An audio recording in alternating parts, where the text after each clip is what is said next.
প্রচণ্ড ঝড় বৃষ্টি বইছে বাইরে। তারই মাঝে ঝনঝন শব্দ তুলে ঢুকছে ট্রেনটি কালিন্দীপুর স্টেশন। ভেতরে জানালার ধারে এক যুবক নিশ্চুপ বসে আছে। বয়স হবে আনুমানিক 27-28। নিজের ভাবনাতেই যেন ডুবে আছে সে।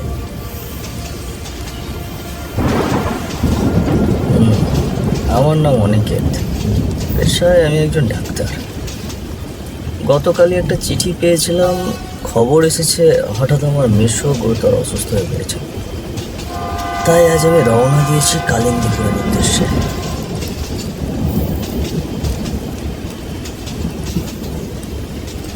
একই রাত তো বাজে 11টা।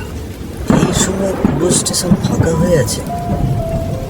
তার উপর বাইরের ঝড় বৃষ্টির বেগ তো বেড়েই চলেছে। যদি এখন কোনো গাড়ি না পাই তাহলে তো ভীষণ বিপদে পড়তে হবে। আচ্ছা দেখি সামনের দিকে এগিয়ে যাই। স্টেশন থেকে বেরিয়ে সে রাস্তার দিকে একটু এগিয়ে গেল, কিন্তু আশেপাশে একটিও রিক্সা চোখে পড়ল না। তার মুখ গম্ভীর হয়ে চিন্তার ছায়ায় ঢেকে গেল। কি বিপদে পড়লাম, চারপাশে একটাও রিক্সা নেই। না, এই রাতে এক জায়গায় দাঁড়িয়ে থাকাটা ঠিক হবে না। চিন্তাময় মনে অনিকেত আবারও সামনের দিকে এগোতে লাগল। চারিদিকে ঘন অন্ধকার, রাস্তার পাশে তাল গাছগুলো ঝোড়ো বাতাসে দুলছে। ঝমঝম করে বৃষ্টি নামছে, আর দূরে কোথাও উক্কা হুয়া করে শিয়ালের ডাক ভেসে আসছে।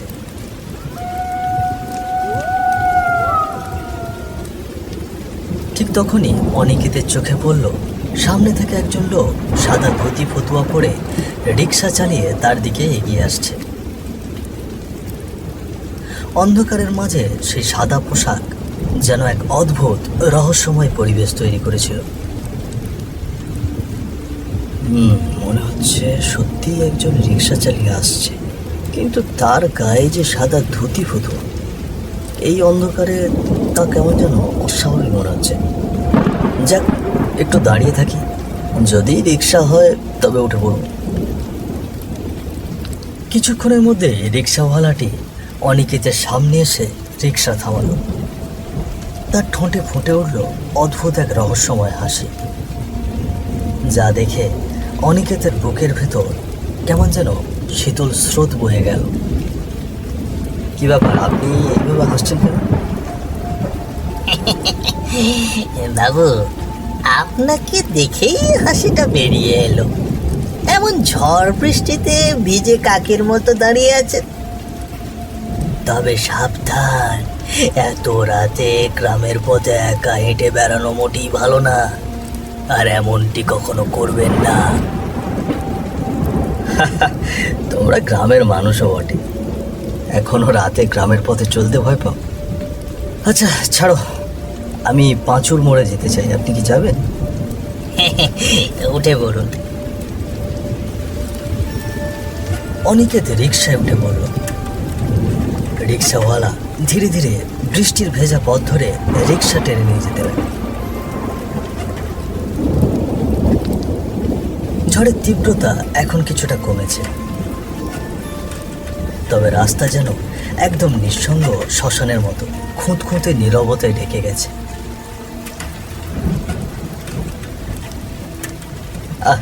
কি অবস্থা! রাস্তার পাশে একটি ল্যাম্পপোস্টও নেই, চারিদিকে অন্ধকারে ঢাকা।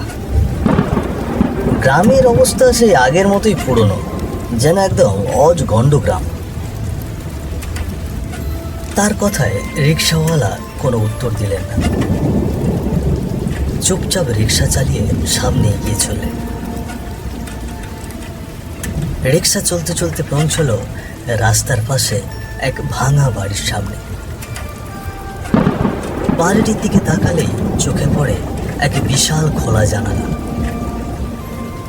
হঠাৎই অনিকেতের চোখ সেই জানালার দিকে পড়ল, আর সে দেখতে পেল একটা অদ্ভুত মেয়ের কালো ছায়া দৌড়ে গেল।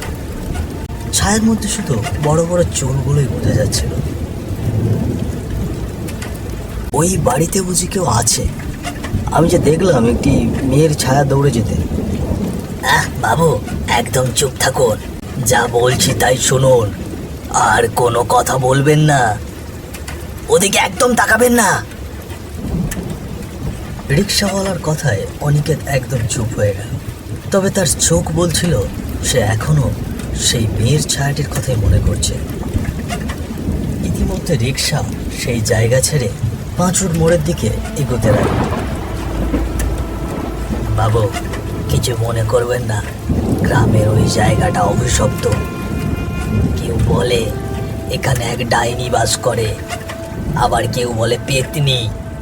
সবার চোখে সে ধরা দেয় না, তবে সে আজ আপনার চোখে ধরা দিয়েছে। তাই বলি বাবু, একটু সাবধানে থাকবেন। এসব কি বলছেন? পেতনি আবার ডাইনি? আপনাদের গ্রামের মানুষদের এক সমস্যা, সাইকোলজি না বুঝে কুসংস্কার নিয়ে পড়ে থাকে। আমি তো ভেবেছিলাম ওই বাড়িতে ডাকাত টাকাত কিছু আছে, তাই তখন চুপ হয়ে গিয়েছিলাম। তবে আপনার কথা শুনে এখন সত্যি হাসি পাচ্ছে। হাসবেন না বাবু, একদম হাসবেন না। যদি আপনি এটি বিশ্বাস না করেন তবে বড় বিপদের মুখোমুখি হতে পারেন, এটা আমি আপনাকে বলে দিলাম। যাক, আমরা পাঁচুর মোড়ে চলে এসেছি, এবার আপনি নামুন, আমি আর সামনে যাব না। আপনাকে ক টাকা দেব? বাবু, 25 টাকা।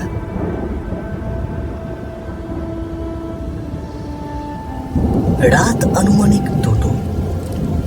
অনিকে তার মাসির বাড়িতে একটি ঘরে শান্তিতে ঘুমাচ্ছে। পাশে খোলা একটি জানালা, সেই দিক দিয়ে দেখা যাচ্ছে বাইরে ঝিরিঝিরি বৃষ্টি পড়ছে। ঠিক তখনই হঠাৎ ঘরে ঝোলানো লণ্ঠনটি নিচে পড়ে গেল, আর অনিকেতের ঘুম এক মুহূর্তেই ভেঙে গেল। সে চমকে উঠে খাটে উঠে বসে পড়ল। কি, লণ্ঠনটা কিভাবে পড়ে গেল? বাইরে হালকা বৃষ্টি, তবে কোনো বাতাস তো নেই। ঠিক সেই সময় যখন অনিকেত জানালার দিকে তাকিয়েছিল, বাইরে তার নজরে এলো একটি গাছের পাশে সেই মেয়ের ছায়া।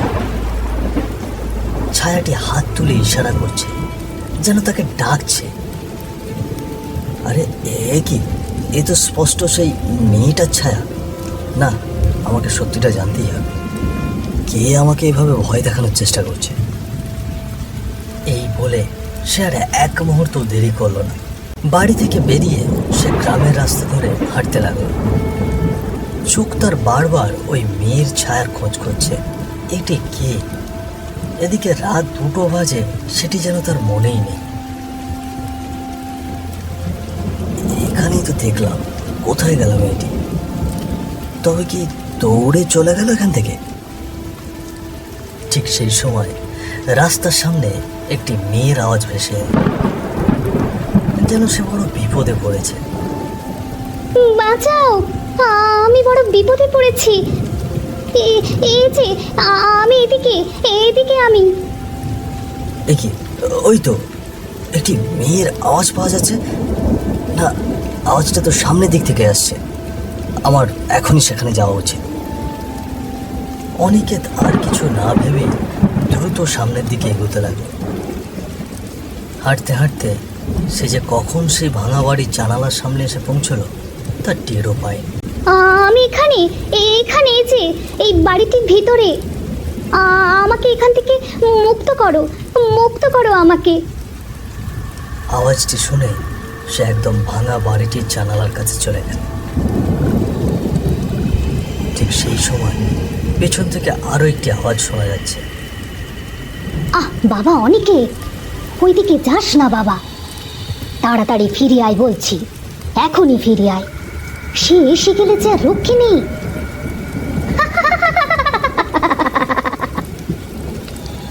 কিন্তু অনেক দেরি হয়ে গেছে। অনিকেতের সামনে হঠাৎ এক ভয়ঙ্কর হাসি হাসতে হাসতে হাজির হলো একটি মেয়ের অবয়ব। চোখ তার লাল টকটকে এবং সামনে দুটো দাঁত একদম বেরিয়ে আছে, যেন এখনই সে শরীরের সব রক্ত চুষে খাবে। বাতাসে সে উঠছে, আর সেই ভয়ানক দৃশ্য এমনভাবে ছড়িয়ে পড়লো যে মনে হলো অনিকেতের পুরো শরীর থেকেই আত্মাই বেরিয়ে গিয়েছে। কি বললি? ফিরে আয়? ফিরে আয় মানে? আমি দীর্ঘ 2 বছর ধরে ওর অপেক্ষা করছি, আর ওকে ফিরে যেতে দেব? আজ পেয়েছি তোর ভাতিজাকে।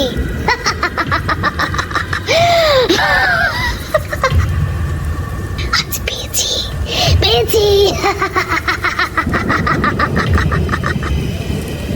এই কথা শুনে অনিকেতের মাসি কান্না ভেজা চোখে অনিকেতের পাশে এসে দাঁড়ালো। কেন রে বাবা, তুই এখানে রাতের বেলা এলি? গ্রামের কেউ এখানে আসে না রে। কি জানি কোথা থেকে এই পেতনি এখানে এসে বাসা বেঁধেছে। কোনো ডাক্তার যদি ভুলে এই পথের কাছে আসে তো এই পেতনিটাকে মেরে ফেলে। আর আর আজ তুই নিজেই ওর শিকার। এসব কি বলছো মাসি? আমাকে কেন মারবে? আমি কি করেছি?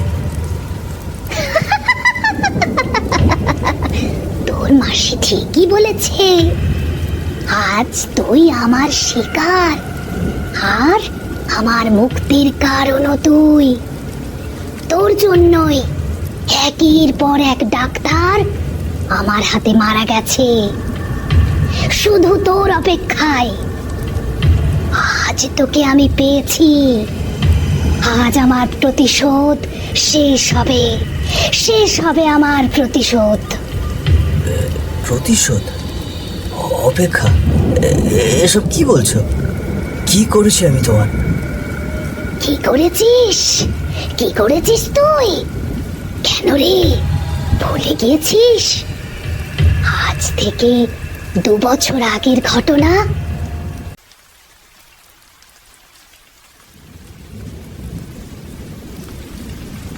বাইরে তখন প্রচণ্ড ঝড় বৃষ্টি বইছে। গ্রামের সব ঘরেই রাতের বাতি নিভে গেছে, তবে গ্রামের একদম শেষ প্রান্তে একটি বাড়ির ঘরে এখনো আলো জ্বলছে, আর বাইরে থেকে ভেসে আসছে এক অদ্ভুত করুণ সুর। মারে, চোখটা খোল মা, শক্তি হারাস না রে মা। ও মা পূজা। ঘরের ভেতরে খাটে শুয়ে আছে এক অসুস্থ মেয়ে, বয়স হবে 18-19। খাটের পাশে বসে আছে তার মা, চোখে কান্নার ছাপ স্পষ্ট, আর ঠিক সেখানেই নীরবে দাঁড়িয়ে আছেন মেয়েটির বাবা। ওগো দেখো না, মেয়ে কোনো কথা বলছে না, তুমি দাঁড়িয়ে আছো কেন? জলদি কোনো ব্যবস্থা করো, মেয়েকে হাসপাতালে নিয়ে যেতে হবে। ভেঙে পড়ো না গিন্নি, এই ঝড় বৃষ্টির মাঝে তো গাড়িও পাওয়া যাবে না। কিভাবে নিয়ে যাব মেয়েকে হাসপাতালে? শুনেছি বিমলাদির বাড়িতে তার ভাতিজা এসেছে, সে শহরে ডাক্তার। আমি বরং ওখানে গিয়ে তাকে ডেকে নিয়ে আসি। তাই যাও গো, তাড়াতাড়ি ডেকে নিয়ে আসো।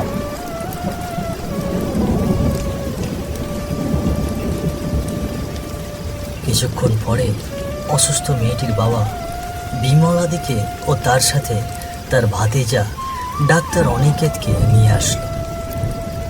তার হাতে ছিল একটি ব্যাগ, সেখানে সম্ভবত ঔষধপত্র রয়েছে। এই যে বাবা, এই দিকে আসো, দেখো না আমার মেয়েটা কিছু বলছে না। আচ্ছা, আপনারা একদম টেনশন করবেন না, আমি দেখছি আপনার মেয়ের কি হয়েছে। তার হাতে থাকা বক্স থেকে কিছু যন্ত্রপাতি বের করে তিনি মেয়েটিকে পরীক্ষা করতে শুরু করলেন। এত জ্বর নিয়ে কেউ বসে থাকে? আপনাদের আরও আগে আমাকে ডাকা উচিত ছিল। আচ্ছা, আমি ওকে কিছু ওষুধ খাইয়ে দিয়েছি, আশা করি একটু পরে সে হালকা আরাম পাবে। দেখা যাক কিছুক্ষণ কি হয়। কিছুক্ষণ পরে অনিকেত অসুস্থ মেয়েটি হাতের পালস পরীক্ষা করতে লাগলো। তবে মেয়েটির হাতে হাত দেওয়ার পরে কেমন জানি তার মুখ কালো হয়ে গেল। সে দ্রুত মেয়েটির নাকের কাছে হাত দিল। এ কি, মেয়েটা যে আর বেঁচে নেই, এটা কিভাবে সম্ভব? ও তো এতটা অসুস্থ ছিল না যে মারা যাবে। তবে কি আমার ওষুধের কোনো সমস্যা ছিল? না না, এখানে যদি কেউ জানতে পারে আমার জন্য মেয়েটির প্রাণ গিয়েছে, তবে তারা আমাকে পুলিশে দেবে। অনিকেত, একদম ঘাবড়ানো যাবে না, শান্ত মাথা রেখে পরিস্থিতি মোকাবিলা করতে হবে। কি হলো বাবা অনিকেত, কিছু বলছো না কেন? কি বলবো, রোগীর জীবন যখন বেরিয়ে যেতে লাগে তখনই কি আপনাদের ডাক্তারের কথা মনে পড়ে? এর আগে কখনো মনে পড়ে না, তাই না? আজ আপনারা নিজের অবহেলার কারণে নিজের মেয়েটাকে হারালেন নিজের মেয়েকে। সে আর বেঁচে নেই। না না না, এসব কি বলছো বাবা? হে ভগবান, তুমি আমার কি সর্বনাশ করলে গো! তুমি আমাকে কেন নিলে না? আমার মেয়েকে কেন? আমার আগে কেন? মেয়েটির প্রাণ এভাবেই চলে গেল, আর অজানা রয়ে গেল তার প্রাণ হারানোর পিছনে আসল সত্য। মেয়েটির মায়ের আতঙ্কে পুরো ঘর যেন কেঁপে উঠছিল। আর এভাবে তুই নষ্ট ওষুধ দিয়ে আমার জীবনটাকে শেষ করে ফেললি, আমাকে মেরে ফেললি তুই। আর সবার সামনে গোপন করে নিজের করা অন্যায় চাপা রেখে দোষ চাপিয়ে দিলি আমার বাবা মায়ের ওপর। আর কি ভাবলি তুই বেঁচে যাবি? দেখ, আজ আমি তোর সেই হিসাব মেটাতে এসেছি। আজ তোর জীবনের শেষ সময়।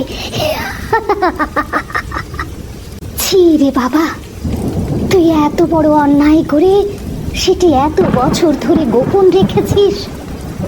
সেদিন যদি নিজের ভুলটা স্বীকার করে মাপ চাইতিস, তবে আজ এমন মুহূর্ত দেখতে হতো না। মাসি, আমি ভীষণ ভয় পেয়েছিলাম গো। তুমি আমাকে এর থেকে বাঁচাও, এ যে আমায় মেরে ফেলবে। কি বললি? তোর মাসি তোকে বাঁচাবে? তোর মৃত্যু এখনই আমার হাতে হবে। তুইও বুঝবি মৃত্যুর যন্ত্রণা কি। অবয়বটি তার লম্বা হাত এগিয়ে দিয়ে অনিকেতের গলা শক্ত করে ধরল এবং তার ঘাড় মটকে দিল। এরপর অবয়বটির হাতে অদৃশ্যভাবে একটি তলোয়ার আবির্ভূত হলো, আর সেটি দিয়ে জোরে এক কোপ দিল অনিকেতের। মুহূর্তে তার শরীর থেকে মুন্ডটি আলাদা হয়ে গেল, আর শরীর পড়ে গেল মাটিতে। এই দৃশ্য দেখে তার মাসি সেখানেই জ্ঞান হারিয়ে ফেলল। ভুল চিকিৎসা করে অন্যের জীবন আর নষ্ট করবি? নে, আজ তোর জীবনও আমি চিরতরে শেষ করছি। শেষ শেষ আমার প্রতিশোধ শেষ। এখন আমারও মুক্তি।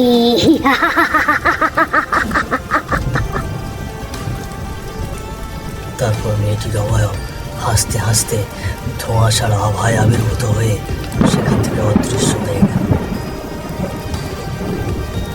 তাই বলা যায় জীবনের প্রতি দায়িত্বশীল হওয়া কতটা জরুরি তা আমরা ভুলে গেলে কখনো কখনো অল্প সময় ঘটে যাওয়া ভুলের জন্য প্রাণহানি পর্যন্ত ঘটতে পারে। অনিকেতের গল্প আমাদের মনে করিয়ে দেয় সতর্কতা, দায়িত্ববোধ এবং সঠিক চিকিৎসার মূল্য কতটা অপরিসীম।